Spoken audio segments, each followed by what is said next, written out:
Hey folks, Jonathan here, back at it. Working on wiring, and we're going to try to get that finished up first thing, and then we'll jump from wiring to probably seat back or steering or something. But anyway, it's all got to be done. This is the panel that I pulled out of the old rat rod, and first thing you see is they've got a fuse marked headlights, and I don't fuse my headlights. I'm not going to fuse my headlights, so that'll definitely be different. One thing I see that I don't like, you see how they got this, they got an aluminum block here. They got one big main power running into here. The problem is they've got both sides of this, or everything running to the same main power. And what you run into is so do you put this on the key switch and then everything's key power, or do you put this on the constant power from the battery or from the starter, and even if you've got the key off, everything works? And see, that's not the way it's supposed to be. Some things work when the key's on, some things don't. A lot of times you want your horn, your brake lights, your cigarette lighter to work when the key's off, and then everything else will work when the key's on. So we need to isolate this apart from each other, and we'll probably just run, well, we got 8 fuses here, so that's going to be plenty enough fuses for this car. So we can either pull this fuse panel off and mount it alone, or we can isolate these apart and run what I want. It really don't matter. You're pretty much open to running this system any way that you want to run it, and as long as you fuse it and you fuse it with the right amps. I'll have to go through the fuses and see what amperage fuses is in here. And pretty simple. There's nothing to the wiring on these things. The main thing and the hardest part of wiring a car is keeping it neat. It's nice if you buy a kit, and I've never bought a kit, but I mean, if you bought a kit, everything would already be wired in neat and stuff, so it wouldn't be as much trouble as what it is to do it this way. And as you can see, we run 4 wires here, and we'll have to get them all up and together. And I need to start heat shrinking the ends too, and I was in a hurry and didn't get that done on that, so put heat shrink on the ends and go ahead and heat shrink them in, and then put these in some in a casing, and that way they're not exposed. And Noah and Shane put a bracket up here to hold these, the temperature gauge and the oil pressure gauge up and not hanging down, and I really like that. And the good part is I can actually use one side of that as a ground for the body. That'll be a real good place to ground it.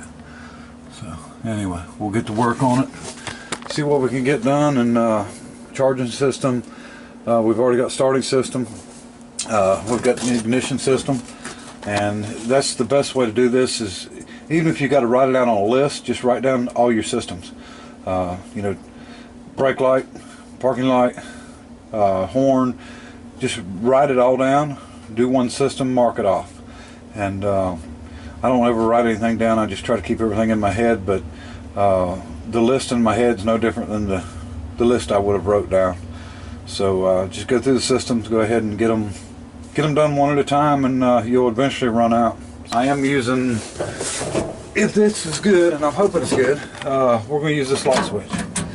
Now, the way a headlight switch works is you have separate powers going in, and that goes right back to what I was saying. You'll have a headlight power coming in, probably this biggest red wire, and then you'll have another wire that comes in that's going to be a fused power for your tail lights. That's also going to be through your key switch. So you'll go through the key switch, you go through the fuse, into there, and to your tail light. And that's but just so you'll know, and people will know in the future, that there's more than one power going to your headlight switch, fused and unfused, so, and keyed and unkeyed. So let me get at it. Okay, we went ahead and pulled the switch and done a continuity test on it. I'm going to show you what we've got here. Really simple switch. This does not have the rheostat on it for the dimming and brightening your dash lights, and it does not have the switch for your dome light. This is, you know, 1954 model.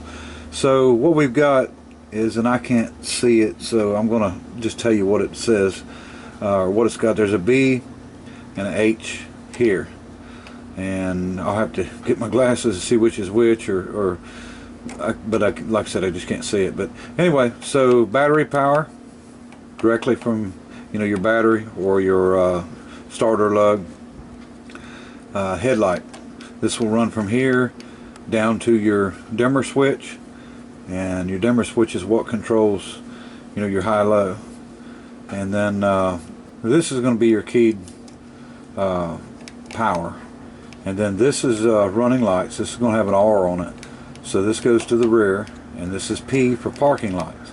Now on a vehicle of this year, when you pull your headlights all the way out, you have your running lights and you have your headlights, but you do not have your parking lights. That's your two front lights. The only time you have your parking lights is when you pull it the first click, and when you pull it on out, the power loses here. So what I've done is I took the multimeter and I checked and made sure when I pulled the headlights on that we had power, or had continuity here, and then had continuity here. And then the only time we've got continuity from this one to this one is when we actually pull it to the first notch, which is the parking light. So this is parking light, this is running light, this is battery from switch, and then one of these is headlight, one of them is battery. But like I said, headlight goes straight down to your dimmer switch, and it tees off from there and goes to the high and low beam side of your headlights. So really simple setup. This is no different than a newer model, a bigger switch. There's just more options on it, and then, you know, of course you got your rheostat on it, and then you got your dash lights, and then, you know, they just start adding and adding and adding. But this is the simple style of a headlight switch. So I checked it, it's good. We're gonna go ahead and wire it and get her together. Okay, so we're working on their fuse panel they had, and what I done was I took their block off. I was gonna make something different, but you know, we're killing for time here, so this works good as an isolator or an insulator, whatever you want to call it. They've got a wooden, looks like 1/2 inch. So the plan is to put this on, and this will isolate one side from the other. So we'll have 4 fuses that we can put on constant power, and 4 fuses that we can put on battery. And I just cut the center of it out, and we'll mount it back on here, and I cleaned it up and put new nuts on it. And we'll clean all these ends up. But if we need to have, you know, 5 on one, we can just move one wire over, run another wire, and that'll, you know, keep these apart. And we'll just run a power from, you know, the battery to this one, and run one from the key switch to this one, and that'll solve all our problems with having power to our fuse block. And then we'll just go with it the way it is. We're going to live with what we've got here. I think this fuse panel will work out fine, and we'll just do away with their little labeling there, and, you know, do it the way we want to do it. Take these wires off. We'll clean it up, and we're going to get it mounted and work from there. All right. Okay, we got her mounted, and you know, like I said, we got both of these isolated. So I guess I need to scratch off what they wrote on there, and we'll go ahead and start getting everything wired in. Don't take much to make me happy, but I'm definitely happy. I just found this back seat back in pretty daggone good shape. Well, the upholstery's not, and the foam's not, but I found it in the back of a truck, and I like it. It's 20 inches tall. I think this is going to be like a 65 Chevrolet, but all I've got is the back, so it'll work out really well. We've got a bungee cord on. Get off. Okay, so what we'll do is narrow this up, but I think I'm going to leave it to 20 inches, and I'll just have to cover part of the back of it. Actually, you know, the seat's not adjustable, so I'm actually setting this thing up for my height, for me to drive. And I know somebody said the pedals looked like they were, the seat looked like it was sitting way back, and a lot of it's got to do because there ain't no back, back on it. But even with my feet on the pedals, I'm still got my knees bent a little bit. But this is going to be really comfortable. I've got plenty of headroom, probably 3 inches maybe. So, and I'm 6 foot tall, so anyway, it'll work out fine. All right, I don't think I could have got any luckier. This is exactly what I wanted. Perfect. So what we'll do, I already see there's a broken spot right here. No issue, we can weld that back on. We're going to cut these off. Well, let me see, we're going to probably take, however much we got to take out to get it narrowed up where we need it. And then I'm going to tack weld it back together, and then we're just going to sit it in there and see what it looks like with the height that it's at. So let me get set up to cut. We're going to try to get it where we can, we'll take it out of the middle, of course, but we'll have to take some springs and replace a few here. I think everything else is good. It's not in really bad shape.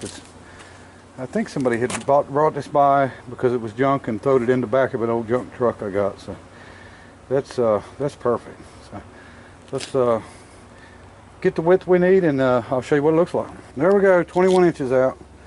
I guess this was a little wider than the Dodge, because the Dodge we only took 18 out. So let's get her tacked back together and sit her in there and see what she looks like.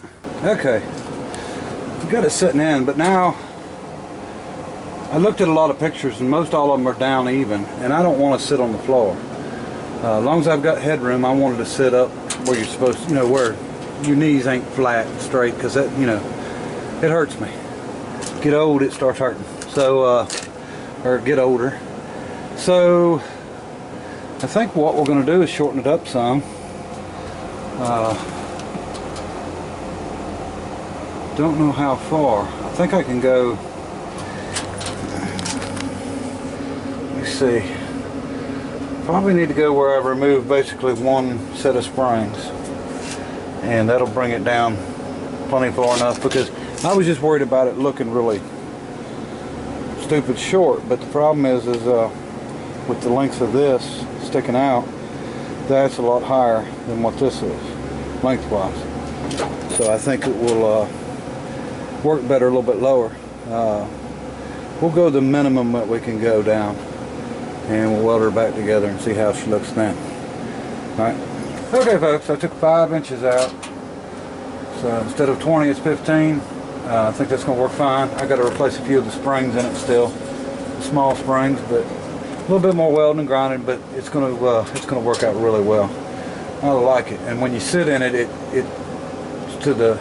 comes up to the back of your shoulders. So, and I'll show you all that later. But anyway, it's going to work really nice. I like it. I think it's going to be easy to cover, and it just worked out really good. But I'm going to have trouble making people believe that that's actually a full-size Chevrolet rear seat, or seat back. All right, folks. Working on the throttle linkage. This is a Rube Goldberg device, I think. This is just something that I came up with. I had 2 of these that pivoted. I didn't want to run the shaft through the firewall, even though the engine's mounted solid. I want to have a little play and movement in it. So went on and ran it like this. I just added the end off of it back to here, and then ran it through, and then I'll show you what we're doing. Okay, where it comes in, it's hooked into another one, comes across. This will get cut off, and I'll just add a pedal in, weld it off of this, and bring it right over here. And then the way my foot lays, it lays right up at an angle, so right in here will be perfect. So that's where we'll put it, and it should work fine. Alright. Okay, gas pedals in. See how we done it? I double nutted everything because I don't have pins for everything right now, and I don't have time to make them. So anyway, it looks like it's over a ways, but my foot, to be comfortable, is always like this. So it's actually in the perfect spot. See if that starts.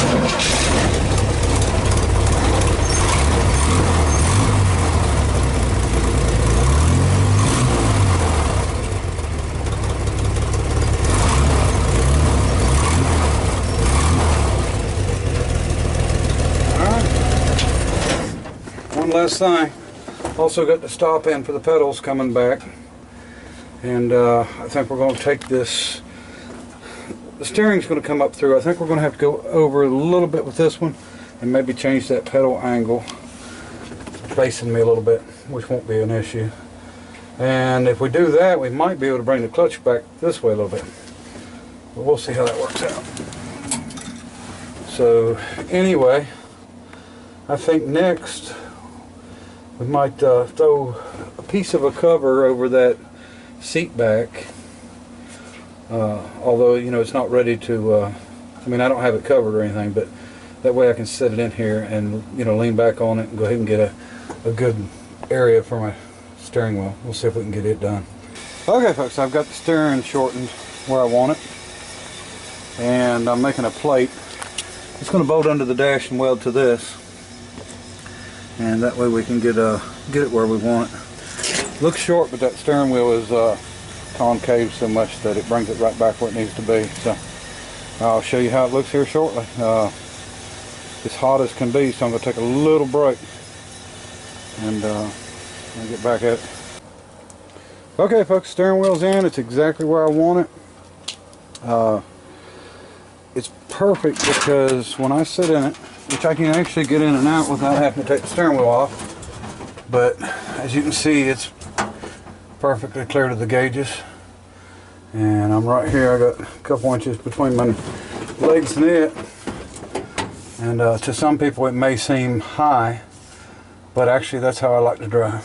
So I think we're good to go. This is about perfect. Pedal distance is about perfect. And like I said, I'm building this for myself. I'm not building, you know, to drive, not for anybody else in particular. So, but yeah, perfect. Clutch, brake. I got to move the brake pedal back over this way a little bit, and of course the gas pedal. She's ready to roll. Now that gas pedal is actually the old shifter rod that they had in the rat rod, along with a, I think that's like the foot on the bottom of a table. It was an adjustable foot, and I just happened to have one, so that's what I used. But should do good. And once I get these straightened out, I got some rubber pads to go on these also. So, and let me see, I got to make the other floor pan, or the other piece of floor pan. I may make it bolt separate than this floor pan, but I mean it's still going to be a bolt in. Alright folks, shifter's done. I had to weld some stuff together to make it, but I like it. It's in the perfect location for me. So good to go on that. Probably going to go ahead and put the tail lights in next. And we still got some welding to do on the dash too. I want to make sure it's in there good because our steering column is hooked to it, so we can't take a chance on none of that. But we're moving right along. I'm knocking things off the list pretty quick, and like I said, tomorrow will be welding day. Okay folks, time to take a break, get me a bite to eat, because you got to put fuel in or you'll not get anywhere. But anyway, we're going to come back out later on and do the back seat and in the upholstery room, but I probably won't film any of that. If I do, it'll be on the next video, because I'm going to go ahead and edit this while I'm taking a break. So taillights in, not wired up yet, but we're getting there. Alright, appreciate everybody watching, and until tomorrow, bye.